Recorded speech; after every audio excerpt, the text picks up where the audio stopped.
The council എന്ന high profile talk ഷോയിലേക്ക് ഏവർക്കും സ്വാഗതം.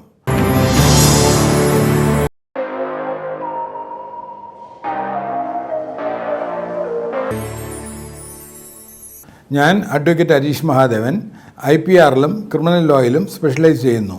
നിയമപരമായ വസ്തുതകൾ ചർച്ച ചെയ്യുന്നതിനും സംശയങ്ങൾ തീർക്കുന്നതിനുമുള്ള ഒരു പ്ലാറ്റ്ഫോമാണിത്. മുൻ ചർച്ചയിൽ നാം ഓണററി ഡോക്ടറേറ്റുകളെക്കുറിച്ചും അവയ്ക്ക് ചുറ്റുമുള്ള വഞ്ചനകളെക്കുറിച്ചും സംസാരിച്ചിരുന്നു. അതിൻ്റെ തുടർച്ചയായുള്ള വ്യാജ ക്രെഡൻഷ്യലുകളും സർട്ടിഫിക്കറ്റുകളും എന്നതാണ് വിഷയം.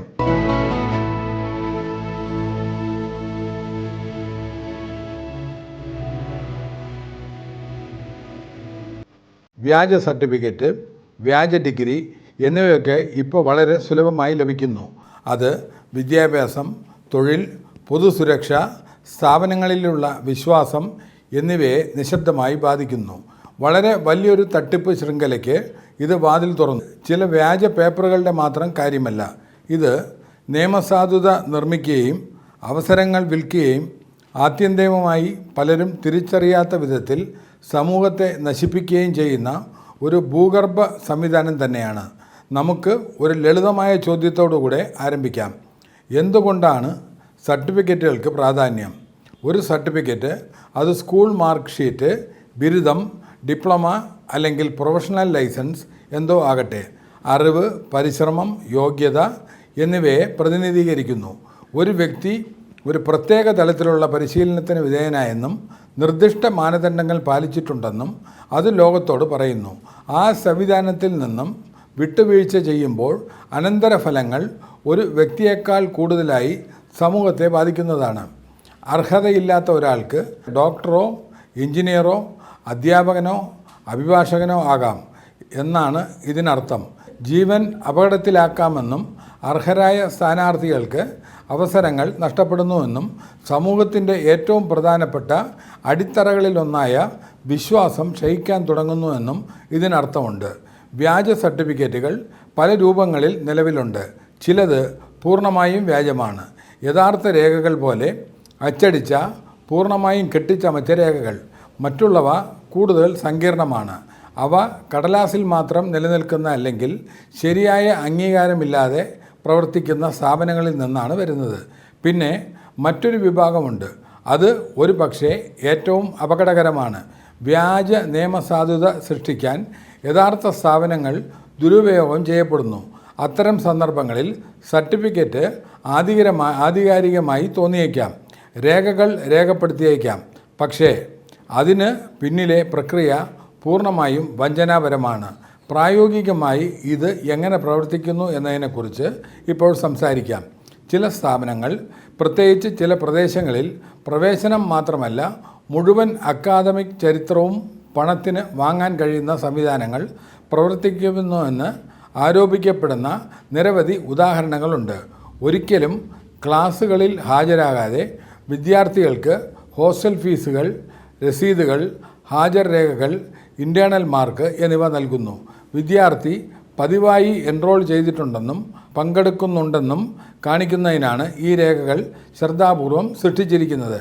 വാസ്തവത്തിൽ ആ വ്യക്തി ക്യാമ്പസ് പോലും സന്ദർശിച്ചിട്ടില്ലായിരിക്കാം. തുടർന്ന് പരിശോധന പ്രക്രിയകൾ വരുന്നു.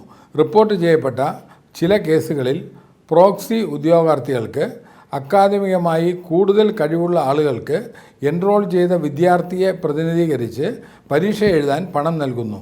ഇത് ഒരു ചെറിയ തോതിലുള്ള പ്രവർത്തനമല്ല.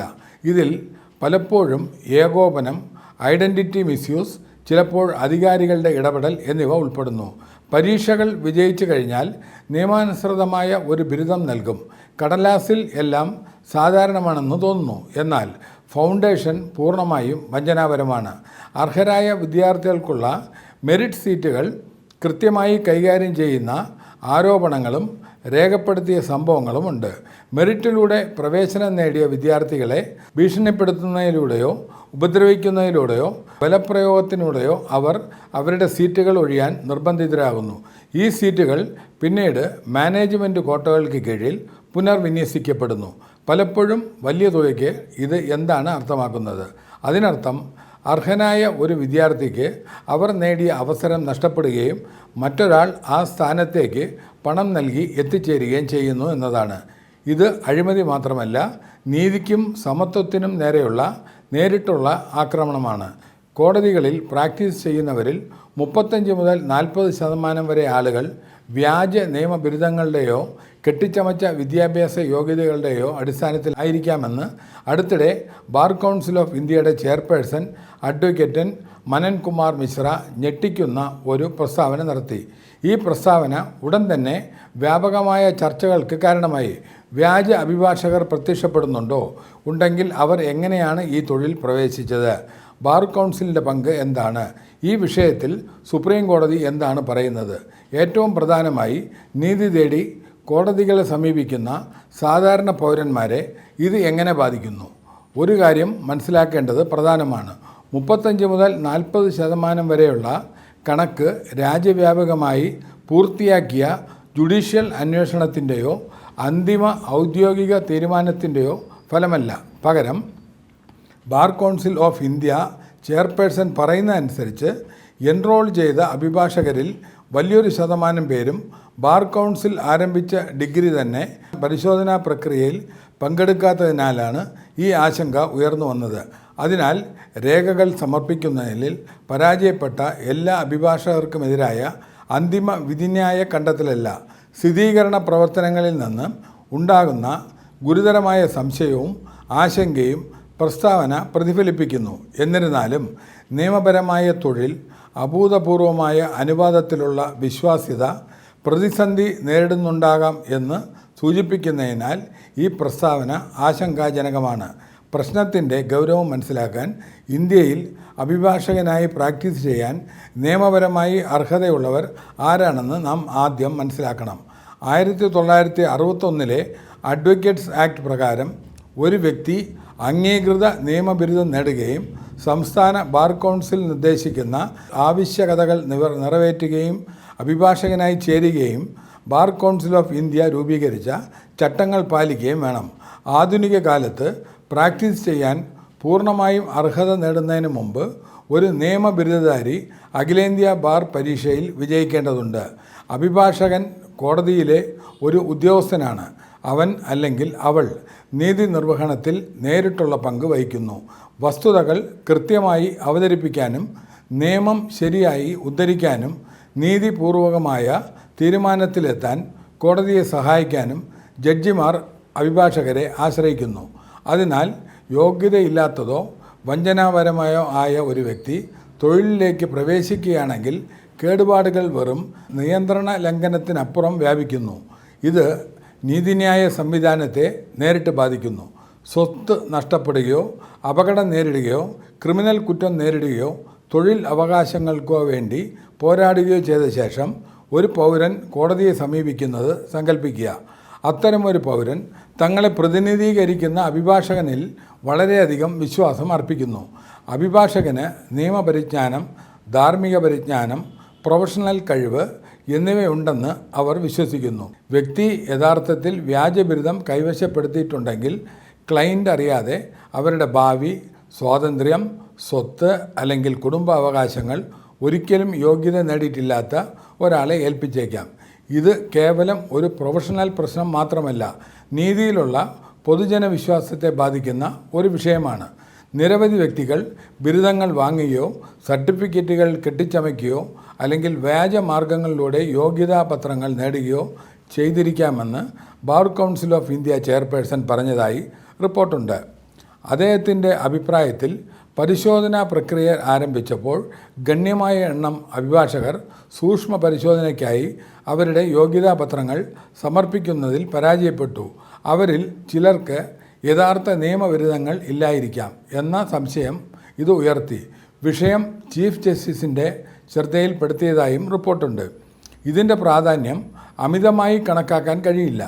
അഭിഭാഷകരെ നിയന്ത്രിക്കുന്ന നിയമപരമായ ബോഡിയുടെ തലവൻ ആശങ്ക പ്രകടിപ്പിക്കുകയും പ്രശ്നം ഏറ്റവും ഉയർന്ന ജുഡീഷ്യൽ തലങ്ങളിൽ എത്തുകയും ചെയ്യുമ്പോൾ അത് ഒരു പതിവ് ഭരണപരമായ പ്രശ്നമായി മാറുകയും നിയമവ്യവസ്ഥയുടെ സമഗ്രതയെക്കുറിച്ചുള്ള ഒരു ചോദ്യമായി മാറുകയും ചെയ്യുന്നു.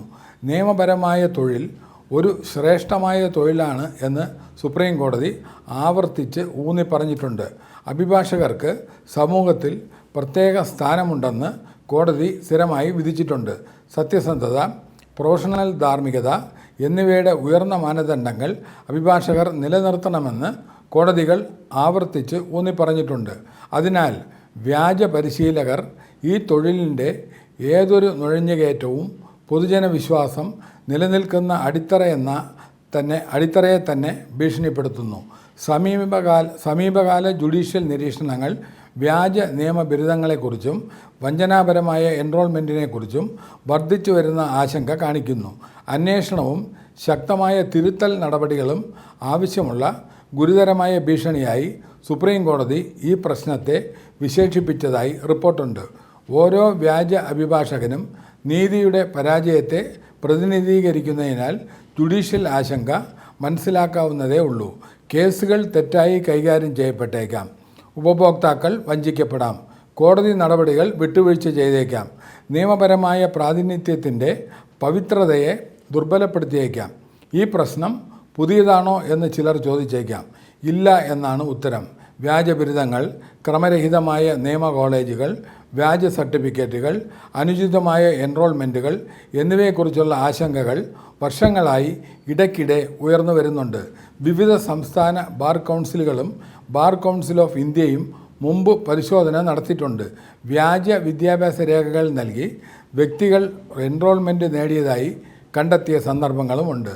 വ്യാജ യോഗ്യതകൾ കണ്ടെത്തിയതിന് ശേഷം രാജ്യത്തുടനീളമുള്ള നിരവധി കേസുകളിൽ ക്രിമിനൽ നടപടികൾ ആരംഭിച്ചിട്ടുണ്ട്. അതിനാൽ ഇപ്പോഴത്തെ വിവാദത്തെ ഒരു ഒറ്റപ്പെട്ട സംഭവമായിട്ടല്ല, മറിച്ച് പരിശോധനയും നിയന്ത്രണവും ഉൾപ്പെടുന്ന ഒരു വലിയ ദീർഘകാല വെല്ലുവിളിയുടെ ഭാഗമായി കാണണം. നിയമ കോളേജുകളുടെ എണ്ണത്തിൽ ഇന്ത്യ അതിവേഗം വർധനവിന് സാക്ഷ്യം വഹിച്ചിട്ടുണ്ട്. പല സ്ഥാപനങ്ങളും ഉയർന്ന നിലവാരം പുലർത്തുന്നുണ്ടെങ്കിലും അപര്യാപ്ത അടിസ്ഥാന സൗകര്യങ്ങൾ, സംശയാസ്പദമായ പ്രവേശന രീതികൾ, നിയന്ത്രണ മേൽനോട്ടത്തിലെ പോരായ്മകൾ എന്നിവയെക്കുറിച്ച് ഇടയ്ക്കിടെ ആശങ്കകൾ ഉയർന്നിട്ടുണ്ട്. നിയന്ത്രണ സംവിധാനങ്ങൾ ദുർബലമാകുമ്പോഴോ വിഘടിക്കപ്പെടുമ്പോഴോ തട്ടിപ്പിനുള്ള അവസരങ്ങൾ വർദ്ധിക്കുന്നു. കർശനമായ പരിശോധനാ സംവിധാനങ്ങൾ നിലവിലില്ലെങ്കിൽ വ്യാജ സർട്ടിഫിക്കറ്റുകൾ, കൃത്രിമ രേഖകൾ, അനധികൃത വിദ്യാഭ്യാസ അവകാശവാദങ്ങൾ എന്നിവ തഴച്ചു വളരും. ഈ ചർച്ചയിൽ സാങ്കേതിക വിദ്യയും നിർണായക പങ്ക് വഹിക്കുന്നു. ഇന്നത്തെ ഡിജിറ്റൽ യുഗത്തിൽ അഡ്വക്കേറ്റ് എൻറോൾമെൻറ്റ് റെക്കോർഡുകൾ, ഡിഗ്രി വെരിഫിക്കേഷൻ സംവിധാനങ്ങൾ, പ്രൊഫഷണൽ സ്റ്റാറ്റസ് ഡാറ്റാബേസുകൾ എന്നിവ ശക്തമായ ഒരു ദേശീയ പ്ലാറ്റ്ഫോമിലേക്ക് സംയോജിപ്പിക്കാൻ കഴിയാത്തതിന് ഒരു കാരണവുമില്ല. ഒരു വ്യക്തി യഥാർത്ഥത്തിൽ എൻറോൾ ചെയ്തിട്ടുണ്ടോ, യോഗ്യനാണോ എന്ന് പരിശോധിക്കാൻ ക്ലയൻറ്റുകൾ, കോടതികൾ, അധികാരികൾ എന്നിവരെ സുതാര്യമായ ഡിജിറ്റൽ പരിശോധന സംവിധാനം സഹായിക്കും. വഞ്ചനാപരമായ രീതികൾ ഇല്ലാതാക്കാൻ ശക്തമായ സാങ്കേതിക സുരക്ഷാ സംവിധാനങ്ങൾ ആവശ്യമാണെന്ന് പല വിദഗ്ധരും വാദിക്കുന്നു. ഈ ഘട്ടത്തിൽ സ്വാഭാവികമായും മറ്റൊരു ചോദ്യം ഉയർന്നു വരുന്നു. ഒരു വ്യാജ അഭിഭാഷകൻ ഒരു കേസ് വാദിച്ചാൽ അത് വിധിയെ അസാധുവാക്കുന്നുണ്ടോ? ഇന്ത്യൻ നിയമം പൊതുവെ കോടതിക്ക് അധികാരപരിധി ഉണ്ടോ എന്നതിലും ഉചിതമായ നടപടിക്രമങ്ങൾ പാലിച്ചിട്ടുണ്ടോ എന്നതിലും ശ്രദ്ധ കേന്ദ്രീകരിക്കുന്നു.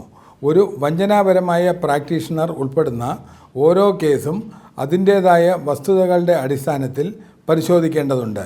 എന്നിരുന്നാലും വ്യാജ പ്രാതിനിധ്യം കണ്ടെത്തുന്നത് ഗുരുതരമായ നിയമപരമായ സങ്കീർണതകൾ സൃഷ്ടിക്കുമെന്നും അച്ചടക്ക ക്രിമിനൽ നടപടിപ്രകാരം പ്രത്യാഘാതങ്ങൾക്ക് കാരണമാകുമെന്നും സംശയമില്ല. നിയമം ഉയർത്തിപ്പിടിക്കുമെന്ന് പ്രതീക്ഷിക്കുന്നതിനാൽ സമൂഹം അഭിഭാഷകർക്ക് ചില ആനുകൂല്യങ്ങൾ നൽകുന്നു. വഞ്ചനാപരമായ യോഗ്യതകളിലൂടെ വ്യക്തികൾ ഈ ട്രസ്റ്റ് ദുരുപയോഗം ചെയ്യുന്നതാണെങ്കിൽ കേടുപാടുകൾ വ്യക്തിഗത ക്ലയൻറ്റുകൾക്കും അപ്പുറത്തേക്ക് വ്യാപിക്കുന്നു. കോടതികൾ, അഭിഭാഷകർ, നിയമസ്ഥാപനങ്ങൾ എന്നിവയിലുള്ള പൊതുജനവിശ്വാസത്തെ ഇത് ഇല്ലാതാക്കുന്നു.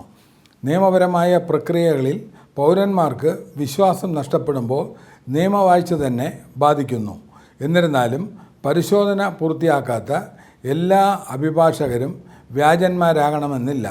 ആരോപണങ്ങൾ അന്വേഷിക്കണം, തെളിവുകൾ പരിശോധിക്കണം, വ്യക്തികൾക്ക് പ്രതികരിക്കാൻ അവസരം നൽകണം. നിയമപരമായ തൊഴിൽ ഒരുപക്ഷെ മറ്റേതൊരു തൊഴിലിനേക്കാളും നീതിയുടെ തത്വങ്ങൾ പാലിക്കണം. അതിനാൽ ആശങ്കകൾ ഗൗരവമുള്ളതാണെങ്കിലും നിഗമനങ്ങൾ അനുമാനങ്ങളെക്കാൾ തെളിയിക്കപ്പെട്ട വസ്തുതകളെ അടിസ്ഥാനമാക്കിയുള്ളതായിരിക്കണം. ഇനി വ്യാജ സർട്ടിഫിക്കറ്റ് എങ്ങനെ കണ്ടെത്താം എന്നതിലേക്ക് നമുക്ക് കടക്കാം. ഇനി വളരെ പ്രധാനമാണ്, കാരണം അവബോധമാണ് ഈ പ്രതിരോധത്തിൻ്റെ ആദ്യ വരി.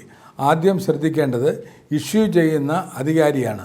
സ്ഥാപനത്തിൻ്റെ ഉചിതമായ നിയന്ത്രണ സ്ഥാപനങ്ങൾ അംഗീകാരം നൽകിയിട്ടുണ്ടോ എന്ന് എല്ലായ്പ്പോഴും പരിശോധിക്കുക. ആളുകൾ വ്യത്യാസം ശ്രദ്ധിക്കില്ലെന്ന് പ്രതീക്ഷിച്ചുകൊണ്ട് പല വ്യാജ സ്ഥാപനങ്ങളും അറിയപ്പെടുന്ന സർവകലാശാലകളുമായി വളരെ സാമ്യമുള്ള പേരുകൾ ഉപയോഗിക്കുന്നു. ഒരു ചെറിയ സ്പെല്ലിംഗ് വ്യതിയാനം വലിയ വ്യത്യാസം വരുത്തും. അടുത്തതായി രേഖ തന്നെ പരിശോധിക്കുക. വ്യാജ സർട്ടിഫിക്കറ്റുകൾക്ക് പലപ്പോഴും ഫോർമാറ്റിങ്ങിൽ പൊരുത്തക്കേടുകൾ ഉണ്ട്. തെറ്റായ രീതിയിൽ രൂപകൽപ്പന ചെയ്ത വാചകം, അസാധാരണമായ ഫോണ്ടുകൾ, സ്പെല്ലിംഗ് പിശകുകൾ അല്ലെങ്കിൽ ഗുണനിലവാരമില്ലാത്ത പ്രിൻറ്റിംഗ്. ഔദ്യോഗിക സർട്ടിഫിക്കറ്റുകൾ സാധാരണയായി ഒരു സ്റ്റാൻഡേർഡ് ഫോർമാറ്റ് പിന്തുടരുന്നു. വ്യതിയാനങ്ങൾ വളരെ സൂക്ഷ്മമായി നിരീക്ഷിച്ചാൽ മാത്രം മനസ്സിലാകുന്നതായിരിക്കും. മുദ്രകളും ഒപ്പുകളും നോക്കുക. അവ വ്യക്തവും സ്ഥിരതയുള്ളതുമായിരിക്കുമോ? പല വ്യാജരേഖകളും ആധികാരികതയില്ലാത്ത സ്കാൻ ചെയ്തതോ പകർത്തിയതോ ആയ ഒപ്പുകൾ ഉപയോഗിക്കുന്നു. ഔദ്യോഗിക ചാനലിലൂടെയുള്ള പരിശോധനയാണ് മറ്റൊരു പ്രധാന ഘട്ടം. ആധികാരികത സ്ഥിരീകരിക്കുന്നതിന് നിങ്ങൾക്ക് ഒരു രജിസ്ട്രേഷൻ നമ്പറോ സർട്ടിഫിക്കറ്റ് ഐഡിയോ നൽകാൻ കഴിയുന്ന ഓൺലൈൻ പരിശോധനാ സംവിധാനങ്ങൾ പല യഥാർത്ഥ സ്ഥാപനങ്ങളും നൽകുന്നു.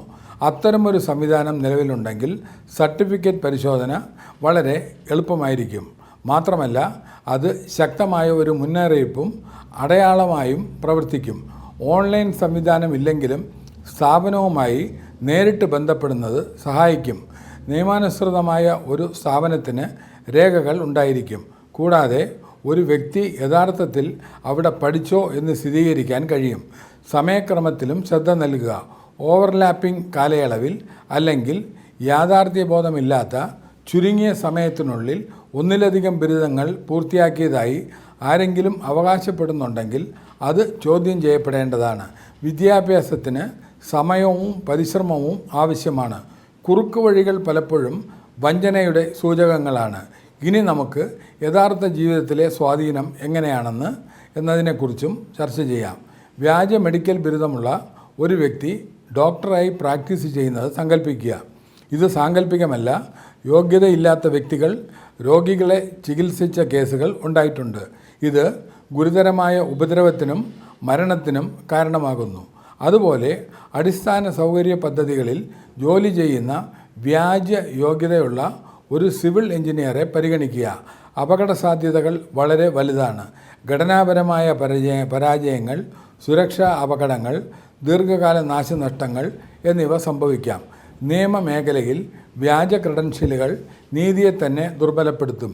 ശരിയായ യോഗ്യതയില്ലാത്ത ആരെങ്കിലും തൊഴിൽ പ്രവേശിക്കുകയാണെങ്കിൽ അത് പ്രാതിനിധ്യത്തിൻ്റെ ഗുണനിലവാരത്തെ ബാധിക്കുകയും അവരെ ആശ്രയിക്കുന്ന ക്ലയൻറ്റുകളെ ദോഷകരമായി ബാധിക്കുകയും ചെയ്യും. വിദ്യാഭ്യാസത്തിൽ യോഗ്യതയില്ലാത്ത അധ്യാപകർക്ക് അറിവും മാർഗനിർദ്ദേശവും കുറവുള്ള വിദ്യാർത്ഥികളുടെ തലമുറകളെ രൂപപ്പെടുത്താൻ മാത്രമേ കഴിയൂ. റിപ്പിൾ എഫക്റ്റിനെക്കുറിച്ച് നിങ്ങൾ കേട്ടിട്ടുണ്ടാവും. ഒരു പ്രാരംഭ പ്രവൃത്തിയോ സംഭവമോ അനന്തരഫലങ്ങളുടെ ഒരു പരമ്പര സൃഷ്ടിക്കുകയും പുറത്തേക്ക് വ്യാപിച്ച് ഒരു വലിയ സിസ്റ്റത്തെ സ്വാധീനിക്കുകയും ചെയ്യുന്ന സാഹചര്യത്തെയാണ് റിപ്പിൾ ഇഫക്റ്റ് എന്ന് വിളിക്കുന്നത്. വെള്ളത്തിൽ വീഴുന്ന ഒരു കല്ല് സൃഷ്ടിക്കുന്ന തിരമാലകൾക്ക് സമാനമായി ഒരു സംഭവം കൂടുതൽ സംഭവങ്ങളിലേക്ക് തുടക്കമിടുന്നു. സാമ്പത്തിക പ്രത്യാഘാതങ്ങൾ, സംഘടനാ പെരുമാറ്റം അല്ലെങ്കിൽ സാമൂഹിക മാറ്റം എന്നിവ വിവരിക്കാൻ റിപ്പിൾ എഫക്റ്റ് എന്നത് പതിവായി ഉപയോഗിക്കുന്നു. ഇതിനൊരു സാമ്പത്തിക വശമുണ്ട്. വ്യാജ യോഗ്യതയുള്ള ആളുകൾ ജോലിയെടുക്കുമ്പോൾ അർഹരായ വിദ്യാർത്ഥികളെ പുറത്താക്കുന്നു. ഇത് യഥാർത്ഥ വിദ്യാർത്ഥികൾക്കിടയിൽ നിരാശ, തൊഴിലില്ലായ്മ, അനീതി എന്നിവയ്ക്ക് കാരണമാകുന്നു. കാലക്രമേണ അത് കഠിനാധ്വാനത്തെ നിരുത്സാഹപ്പെടുത്തുന്നു. മെറിറ്റ് പ്രശ്നമല്ലെന്നും എല്ലാം വാങ്ങാൻ കഴിയുമെന്നും ആളുകൾ വിശ്വസിക്കാൻ തുടങ്ങുന്നു. ആ മനോഭാവം ഏതൊരു സമൂഹത്തെയും അങ്ങേയറ്റം അപകടകരമാണ്. മറഞ്ഞിരിക്കുന്ന മറ്റൊരു ഭീഷണി നോർമലൈസേഷനാണ്. മറ്റുള്ളവർ വ്യാജ സർട്ടിഫിക്കറ്റുമായി രക്ഷപ്പെടുന്നത് ആളുകൾ കാണുമ്പോൾ ഇത് വിജയിക്കാൻ സ്വീകാര്യമോ ആവശ്യമോ ആണെന്ന ധാരണ സൃഷ്ടിക്കുന്നു. പതിയെ ഒരിക്കൽ വഞ്ചനയായി കണക്കാക്കപ്പെട്ടിരുന്നത് പതിവായിത്തീരുന്നു. ധാർമ്മിക നിലവാരങ്ങളുടെ ഈ ക്ഷയം ഏറ്റവും ദോഷകരമായ ദീർഘകാല പ്രത്യാഘാതങ്ങളിൽ ഒന്നാണ്. അപ്പോൾ എന്താണ് ചെയ്യാൻ കഴിയുക? ബോധവൽക്കരണമാണ് ആദ്യപടി. വ്യാജ സർട്ടിഫിക്കറ്റുകൾ ഉപയോഗിക്കുന്നത് ഒരു കുറുക്ക് വഴിയല്ലെന്ന് ആളുകൾ മനസ്സിലാക്കേണ്ടതുണ്ട്. ഇത് നിയമപരമായ പ്രത്യാഘാതങ്ങളുള്ള ഗുരുതരമായ കുറ്റകൃത്യമാണ്. സ്ഥാപനങ്ങൾ പരിശോധനാ പ്രക്രിയകൾ ശക്തിപ്പെടുത്തുകയും സുതാര്യത ഉറപ്പുവരുത്തുകയും ചെയ്യണം. ഉദ്യോഗാർത്ഥികൾ സമർപ്പിച്ച രേഖകളെ മാത്രം ആശ്രയിക്കുന്നതിന് പകരം തൊഴിലുടമകൾ സമഗ്രമായ ബാക്ക്ഗ്രൗണ്ട് വെരിഫിക്കേഷൻ നടത്തണം. ഇത്തരം പ്രവർത്തനങ്ങളിൽ ഏർപ്പെടുന്ന സ്ഥാപനങ്ങൾക്കും വ്യക്തികൾക്കുമെതിരെ നിയന്ത്രണ സ്ഥാപനങ്ങൾ കർശന നടപടി എടുക്കണം. വ്യക്തിപരമായ തലത്തിലും ഉത്തരവാദിത്തമുണ്ട്. പരിശ്രമിക്കാതെ ഡിഗ്രി വാഗ്ദാനം ചെയ്യുന്ന ഓഫറുകളിൽ പ്രലോഭിപ്പിക്കപ്പെടരുത്. എന്തെങ്കിലും വളരെ നല്ലതായി തോന്നിയത് കൊണ്ട് മാത്രം അത് സത്യമായിരിക്കാൻ വളരെ ചെറിയ സാധ്യത മാത്രമാണുള്ളത്. വിദ്യാഭ്യാസം ഒരു കടലാസ് കഷ്ണം മാത്രമല്ല, അത് അറിവ്, കഴിവുകൾ, സമഗ്രത എന്നിവയെല്ലാം കൂടി ചേർന്നതാണ്. അവ അറിവിനെയും പരിശ്രമത്തെയും വിശ്വാസത്തെയും പ്രതിനിധീകരിക്കുന്നു. ആ വിശ്വാസം സംരക്ഷിക്കുന്നത് വ്യക്തികളും സ്ഥാപനങ്ങളും സമൂഹവും തമ്മിലുള്ള പങ്കിട്ട ഉത്തരവാദിത്തമാണ്. ചുരുക്കം പറഞ്ഞാൽ വ്യാജ ക്രെഡൻഷ്യലുകളും സർട്ടിഫിക്കറ്റുകളും ഒരു വ്യക്തിപരമായ പ്രശ്നം മാത്രമല്ല, അവ ഒരു സാമൂഹിക ഭീഷണിയാണ്. അവ യോഗ്യതയെ ദുർബലപ്പെടുത്തുകയും ജീവൻ അപകടത്തിലാക്കുകയും നീതിയെ പുരോഗതിയെയും പിന്തുണയ്ക്കുന്ന സംവിധാനങ്ങളിലുമുള്ള വിശ്വാസത്തെ ദുർബലപ്പെടുത്തുകയും ചെയ്യുന്നു. ഇത് അവഗണിക്കാനോ തള്ളിക്കളയാനോ കഴിയുന്ന ഒരു പ്രശ്നമല്ല. അതിന് ശ്രദ്ധയും പ്രവർത്തനവും ഉത്തരവാദിത്വവും ആവശ്യമാണ്. നിയമപരമായ കാഴ്ചപ്പാടിൽ വ്യാജ വിദ്യാഭ്യാസ ക്രെഡൻഷ്യലുകൾ ഉപയോഗിക്കുന്നതോ നിർമ്മിക്കുകയോ ചെയ്യുന്നത് പല രാജ്യങ്ങളിലും തട്ടിപ്പായി കണക്കാക്കപ്പെടുന്നു. വ്യാജ ബിരുദങ്ങളുള്ള വ്യക്തികളെ അറിഞ്ഞുകൊണ്ട് നിയമിക്കുന്ന തൊഴിൽ ഉടമകൾക്കും നിയമപരമായ പ്രത്യാഘാതങ്ങൾ നേരിടേണ്ടി വരും. പ്രത്യേകിച്ച് ഒരു പൊതു സുരക്ഷയിൽ വിട്ടുവീഴ്ച ചെയ്താൽ മാത്രമല്ല, തുറന്നുകാട്ടപ്പെട്ടാൽ വ്യക്തിയുടെ വിശ്വാസ്യതയ്ക്ക് ശാശ്വതമായി കേടുപാടുകൾ സംഭവിക്കുന്നു. കരിയറുകൾ ഒറ്റ രാത്രി കൊണ്ട് തകരുകയും വിശ്വാസം പുനർനിർമ്മിക്കുന്നത് മിക്കവാറും അസാധ്യമാവുകയും ചെയ്യുന്നു. ഇത് ഒരു ജോലി നഷ്ടപ്പെടുന്നതിനെക്കുറിച്ചല്ല, അത് പ്രശസ്തി, ഭാവി അവസരങ്ങൾ, ചിലപ്പോൾ സ്വാതന്ത്ര്യം പോലും നഷ്ടപ്പെടുന്നതിനെക്കുറിച്ചാണ്. എന്നിരുന്നാലും തെറ്റ് ചെയ്തവരെ ശിക്ഷിക്കുക മാത്രമല്ല, അത് തടയുകയും ചെയ്യുക എന്നതാണ് വെല്ലുവിളി.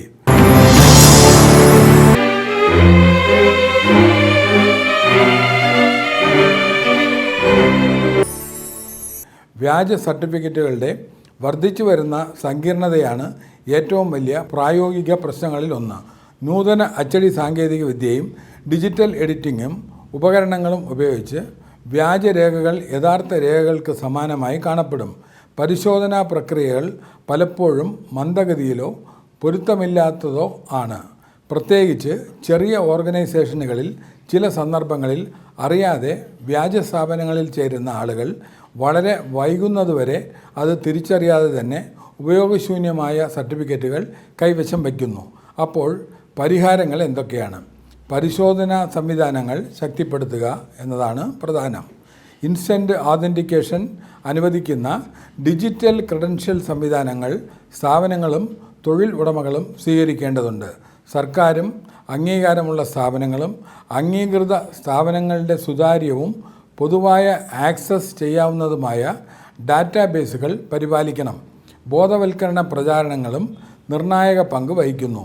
നിയമാനുസൃതമായ സ്ഥാപനങ്ങളെ എങ്ങനെ തിരിച്ചറിയാമെന്നും വഞ്ചനാപരമായവ എങ്ങനെ ഒഴിവാക്കാമെന്നും ആളുകൾ അറിയേണ്ടതുണ്ട്.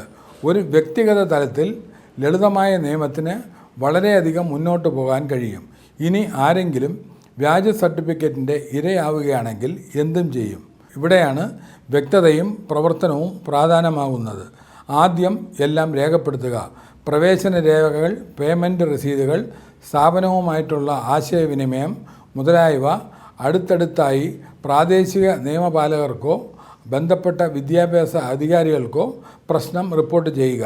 പല രാജ്യങ്ങളിലും അത്തരം കേസുകൾ കൈകാര്യം ചെയ്യുന്ന ഉപഭോക്തൃ സംരക്ഷണ സ്ഥാപനങ്ങളോ സൈബർ ക്രൈം യൂണിറ്റുകളോ ഉണ്ട്. വ്യാജ സർട്ടിഫിക്കറ്റ് ഇതിനകം ഉപയോഗിച്ചിട്ടുണ്ടെങ്കിൽ തൊഴിലുടമകളെയോ സ്ഥാപനങ്ങളെയോ സത്യസന്ധമായി അറിയിക്കേണ്ടതും പ്രധാനമാണ്.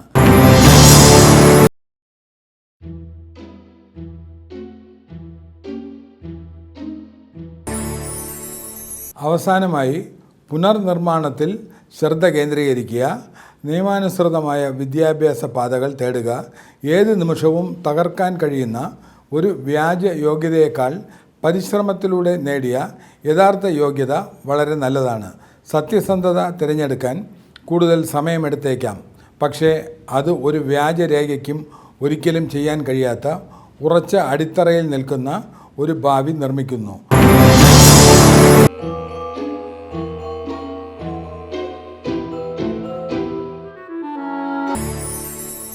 മുൻ ചർച്ചയിൽ ഓണററി സ്ഥാനപ്പേരുകളുടെ മിഥ്യയെക്കുറിച്ച് സംസാരിച്ചു. ഇന്ന് തെറ്റായ നിയമസാധുത സൃഷ്ടിക്കുന്ന സംവിധാനത്തിലേക്ക് നാം കൂടുതൽ ആഴത്തിൽ പോയി. ബോധവാന്മാരായിരിക്കുക. നിങ്ങൾ കാണുന്നതിനെ ചോദ്യം ചെയ്യുക. കുറുക്ക് വഴികളേക്കാൾ യഥാർത്ഥ പരിശ്രമത്തെ വിലമതിക്കുക. ഈ വിഷയത്തിൽ നിങ്ങൾക്കുള്ള സംശയങ്ങൾ താഴെ കമൻ്റായി ചോദിക്കാവുന്നതാണ്. കഴിഞ്ഞ എപ്പിസോഡിന് ലഭിച്ച സപ്പോർട്ടിന് നന്ദി.